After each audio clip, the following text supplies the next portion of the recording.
As we glance at those snapshots of Moses' life continuing in our Lessons in the Rearview Mirror series, there were many more snapshots, if you will, that we could have gone to on Sunday. One of those concerns specifically how Israel responded to God. We'll explore that today.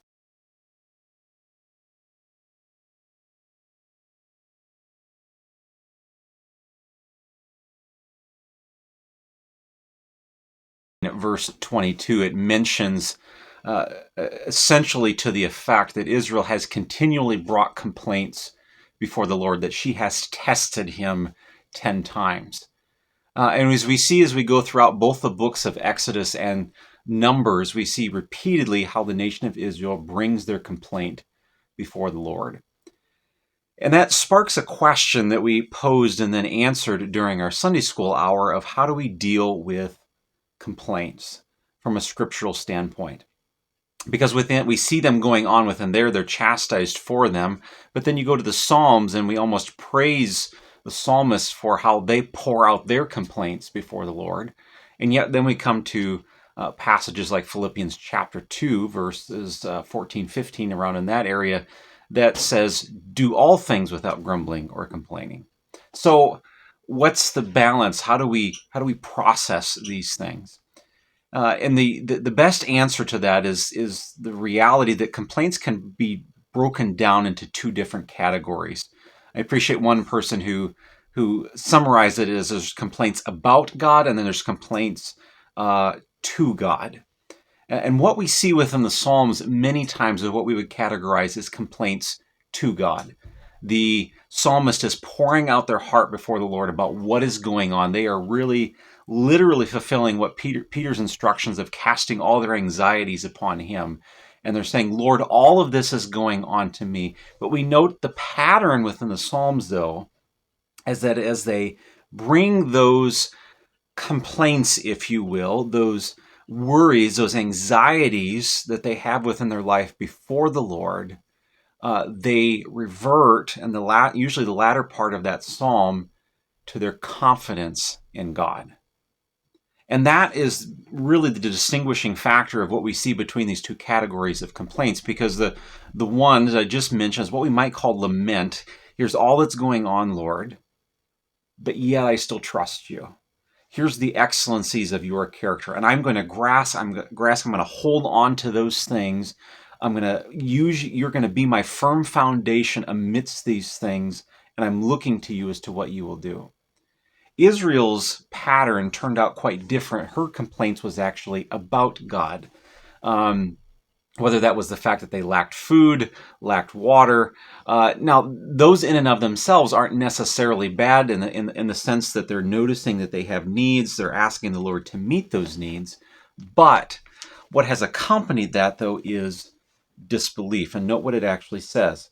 Exodus chapter 16, verse 8 talks to it, says, as for us, what are we? Your murmurings are not against us, but against the Lord. And so their complaints is specifically against God. Psalm chapter 106, verse 25 says, so they made, verse 25, they grumbled in their tents. They did not obey the Lord. And that word murmuring, just grabbing my notes here quickly that I wrote down, actually carries with it the idea of a distrust or disbelief in God.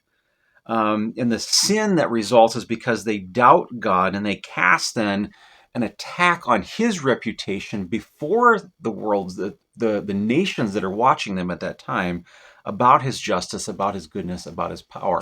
So they're calling into question who God is. God, you've brought us out here. We don't believe you. And we see that disbelief in the fact that they're constantly saying it'd be better that we were back in Egypt. And so there's a lack of trust in the Lord. And there was a couple of different things. First of all, we'll get to it in just a moment. One of those is testimony. We'll touch that one in just a moment. The thing that hit me, though, this week that I don't know that I noticed before was that in Exodus, as God and Moses are initially interacting, as God's calling Moses there in Exodus 3, Moses asked the question, who do I tell the people who sent me? And the Lord says, I am who I am. And it hit me that as Israel is complaining all these times, essentially she is asking the question over and over again, God, who are you? But in the fact of disbelief. God, who are you? You can't possibly meet this need. We'd be better off in Egypt. And there's this constant distrust. And it comes back then to that statement that the Lord originally gave Moses to really answer that question time and time again. I am who I am. I am the self-existing God. I'm the covenant-keeping God, the one who established this covenant with your forefathers originally. I've shown myself to be faithful in the past. I'm going to continue to do so yet in the future. And so rather than complaining about God, they should have been retreating back to that statement time and time again. I am who I am. I think more than anything, though, one of the big things that happens when we complain about God, if we don't handle it in that manner of recognizing his character, one of the big things that ends up happening is our testimony before others. Take just a moment to hear these words from John MacArthur. Look, you can't go around saying all that is true about you and that you're a part of the eternal, invisible kingdom and you belong to God as his beloved children forever, and you are headed for heaven. You can't say that and expect anyone to believe it if you just complain all the time. Because what you're saying is, I believe in God, but I don't believe God's got control of the mess we're in. Who needs a God like that? Our God has complete control. The Apostle Paul in Philippians chapter 2, verse 14 says, do everything without grumbling and arguing, so that, purpose statement, you may be blameless and pure, children of God without blemish, so you live in a crooked and perverse society, in which you shine as lights in the world. And so really, in many respects, our testimony, our complaining, which often happens through gossip, does much in the nature of our testimony before the world. Are we calling the world around us through the things that we're going through to actively trust in the Lord as we ourselves are putting our faith in him? Or by our complaining about God, are we saying, I may trust the Lord for my salvation, but I can't trust him for anything else, and why should you?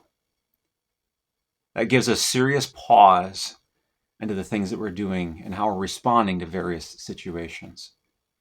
I'm not saying that we can't voice our anxieties, our worries, our fears. In fact, the Lord calls us to do that, and sometimes we need a trusted outlet to bring those things to who can help get us back on the right track. We need to be careful, though, about the manner in which we're doing them. Are we calling people around us to distrust the Lord along with us? Or are we firm in our faith in who God is and calling others to that same rock that he is that we're standing upon? Thanks for joining us today. Tune in again as we continue through these series and our things online. We'd love to have you join us and pray these things will encourage you. Until next time.